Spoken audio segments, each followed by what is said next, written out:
தேவனுடைய வார்த்தை வல்லமை உள்ளது. வானமும் பூமியும் ஒழிந்தாலும் அவருடைய வார்த்தை ஒழிந்து போகாதாம். இன்றைக்கு கூட வார்த்தையை முக்கியத்துவப்படுத்துங்கள், வாழ்ந்திருங்கள் என்ற தலைப்பிலே உங்களோடு சில நாடிகள் பேச விரும்புகிறேன்.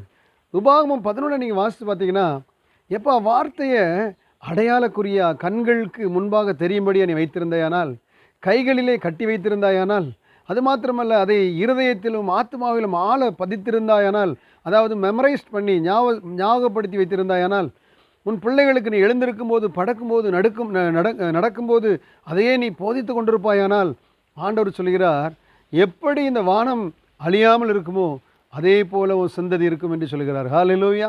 உங்கள் பிள்ளைகளை குறித்து நீங்கள் கலங்க தேவையில்லை. நீங்கள் வார்த்தைக்கு முக்கியத்துவம் கொடுக்கிற சந்ததியாக இருந்தால் உங்கள் பிள்ளைகள் ஆசீர்வாதமாக இருப்பார்கள். ஒளிவு மர கன்றுகளைப் போல இருப்பார்கள். அவர்களுடைய சமாதானம் பெரிதாக இருக்கும், அவருடைய சந்தோஷம் பெரிதாக இருக்கும். அதனால் நேரம் கிடைக்கும் போதெல்லாம் வார்த்தையை தியானிங்க. இரவும் பகலும் தியானிக்கிற மனுஷன் பாக்கிய